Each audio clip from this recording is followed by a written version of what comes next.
Welcome to Entrepreneur Eats, a conversation about business and community with a side of eats. My name is Deanna Smith, and I'm your host.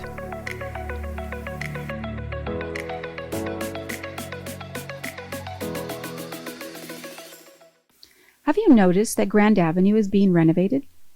When it's done, traffic will be much easier and the heart of our business community will be much more beautiful.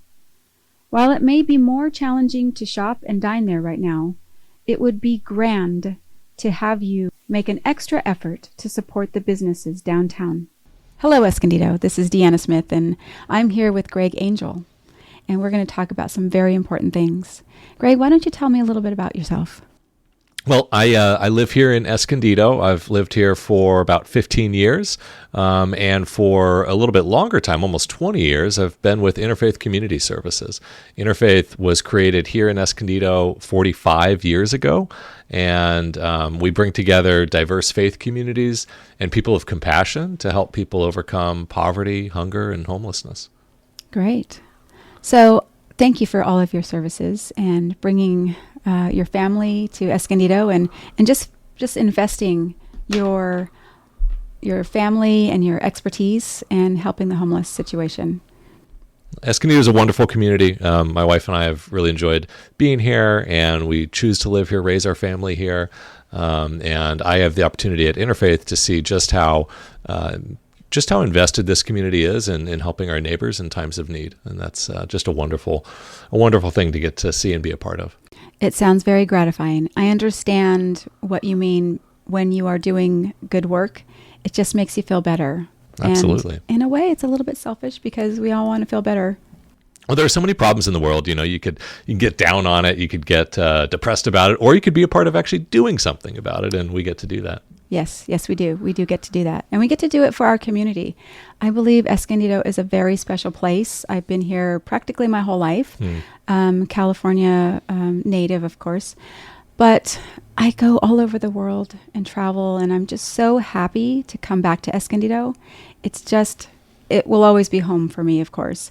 But we just have a special place where people really care about our community, our growing space, everybody in it.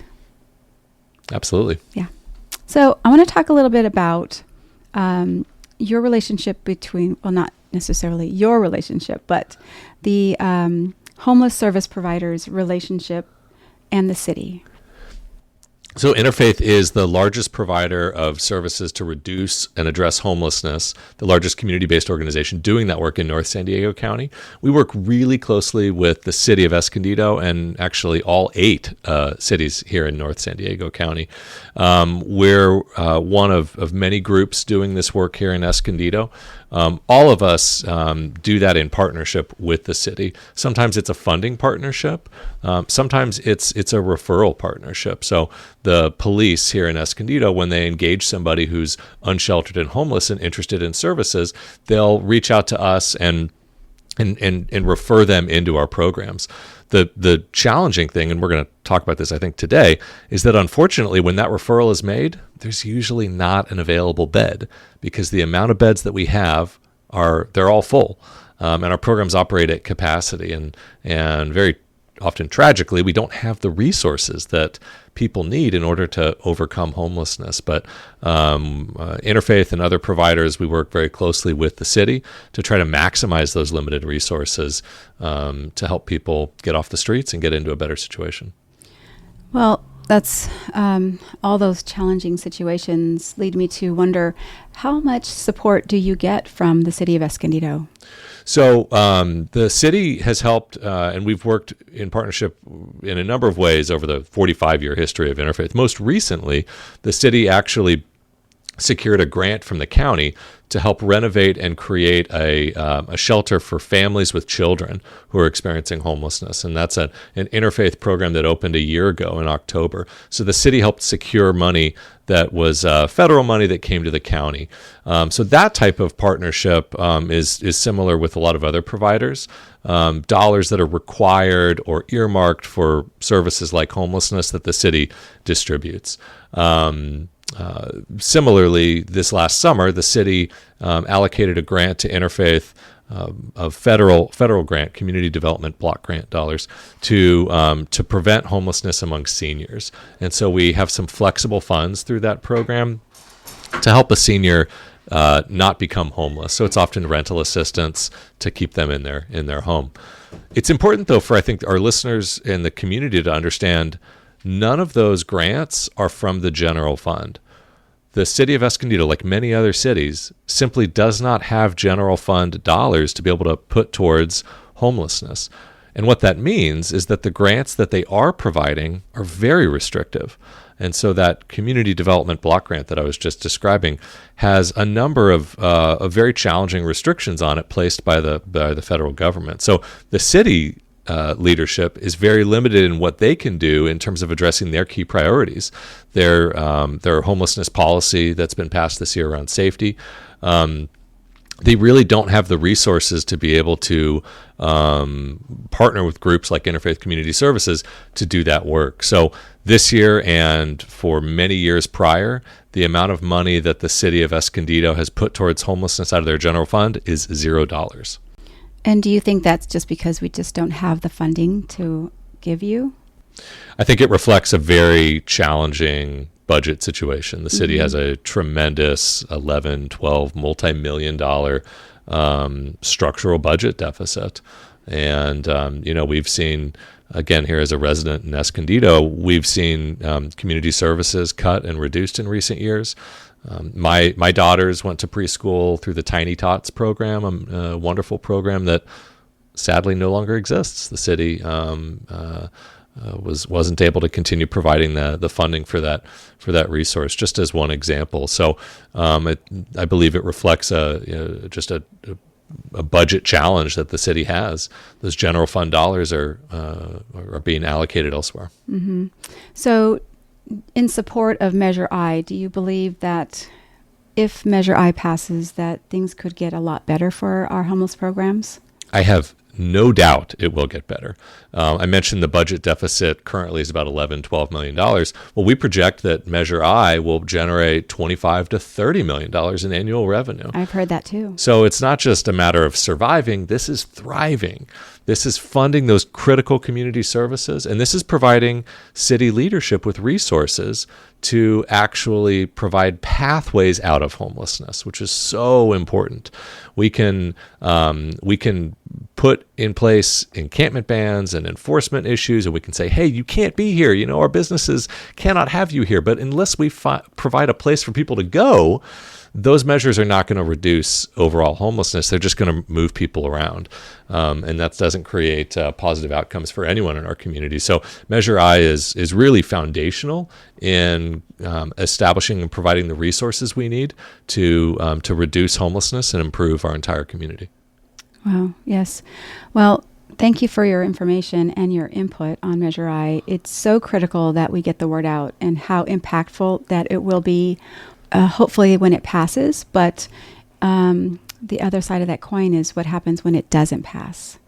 So tell me about that. What do you think could possibly be happening, or what could possibly happen if it doesn't pass for homeless?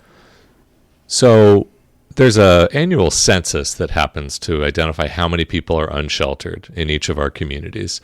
It happens throughout the whole country, and we all do it at the same time. Usually it's a Friday morning in January. The one that was done earlier this year in 2024 found around 500 people experiencing homelessness here in Escondido. So about 500 people. Deanna, I'm curious, how many shelter beds do you think there are here in Escondido? Oh my gosh, I can't even guess. Maybe 100? There are 15 general shelter beds. I'm shocked. There are programs. So there are some drug and alcohol treatment programs. There are some behavioral health programs that are funded through these often federal, state, or county resources that are very restrictive, and people can qualify. They can be wonderful resources for them. So there are additional beds, but like a general, somebody's unsheltered homeless here in Escondido, they don't have an addiction issue, or they're not yet addressing that addiction issue, or they don't qualify because of any number of other things. There are 15 beds, and of course they're all full. So when you talk about, I mean, and you saw my reaction, if this doesn't pass, what would happen? We would just continue with a really, really tragic situation where there simply are not places for people to go to overcome homelessness. So based on what you experience daily, what have you learned from our surrounding communities about their homeless programs? And how do you think that you could implement what you have learned from them or other communities? Two super important takeaways, because Interfaith does this work again in different North County cities. One takeaway is that a revenue measure will result in demonstrated progress. So in the city of Oceanside, there's a revenue measure called Measure X that was passed years ago. It's a public safety measure. A relatively small portion of that is invested by the city every year to address homelessness. So they've created homeless outreach teams of social workers who they contract with Interfaith to provide that service. And so our social workers go out in partnership with police every single day. They connect with individuals who are unsheltered, and they then provide them with a place to go. Those resources also fund short-term bridge housing beds so that people have a place to go to overcome their homelessness, to rebuild their life, and that benefits everybody. So that's the first takeaway, is that these revenue measures result in reducing homelessness and improving the community. The second takeaway we know from that work, as well as the work we do here in Oceanside, because and the second takeaway is that the people who are unsheltered here in Escondido, they're from Escondido. It's a common misconception that it's other people's homeless. I'm air quoting here for the people who are just listening, that it's like people are coming here for services, or they're coming here for the weather, or any number of things. Well, we have outreach teams here in Escondido, and we do assessments for every individual who we work with. And we've been doing this for years. The statistics have not changed. The assessments show that 80% of people who are on the streets here in Escondido are from Escondido. 80% of the people who are on the streets here in Escondido, their last residence, their last address was here in Escondido. We see similar figures in almost every other community we work with. The exception is on the coast. You see a little lower number. You see a few more people who will go there because of the coastal environment. In those communities, it can be about 70%. But I think it's an important takeaway that people understand. We're not talking about investing in addressing another community's challenge or issue. These are our challenges, and these are our neighbors. These are the people who we grew up with. These are people who were born here, who went to school here, whose family is here, and who often, people might be surprised, are working here. Many people experiencing homelessness have not just one job, but multiple jobs. They just simply can't afford the cost of living. Yes, I understand all too well. So if there was something that you could say, just a little sentence to our voters, what would that be?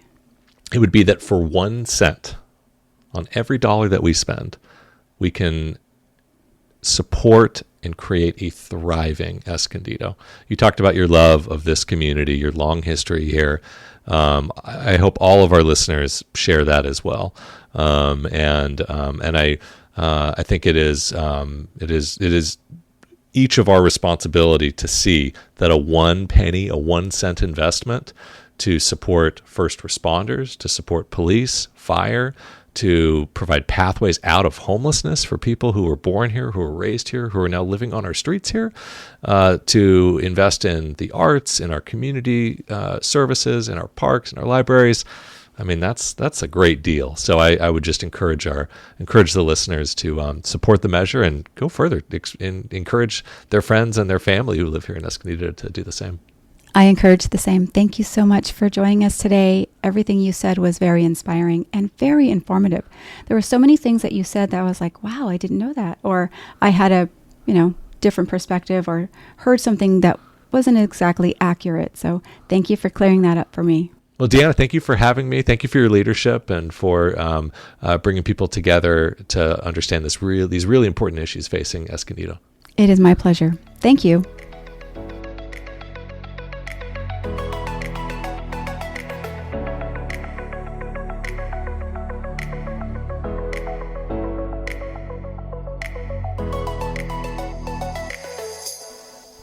Yes on I, investing in Escondido's future. This year, Escondido residents have a question to answer. What kind of community do you want Escondido to be? Measure I is a bipartisan effort led by community members, not politicians. It will add a 1 penny sales tax on every dollar spent in Escondido. The measure would generate about $28 million every year. This money could fund critical priorities like addressing homelessness, improving local streets, sidewalks, and infrastructure, providing police, firefighters, dispatchers, and paramedics resources to protect public safety, and keeping our city safe. The city of Escondido is facing a financial crisis. In spite of a decade of service cuts, city revenue has not been able to keep up the pace with growing costs. If we don't pass Measure I, the city will have no choice but to cut services like the library and the Center for the Arts, Parks and Recreations, Senior Services, and the Escondido Police and Fire Departments. Oversight and accountability is at the heart of Measure I. The measure will sunset after 20 years and includes a Citizens Oversight Committee to ensure new revenue is spent appropriately. Essential goods like groceries and medication are exempt from this tax. Bring much-needed funding to Escondido, 1 penny at a time. Vote yes on Measure I. For more information, visit escondidocitizens.org.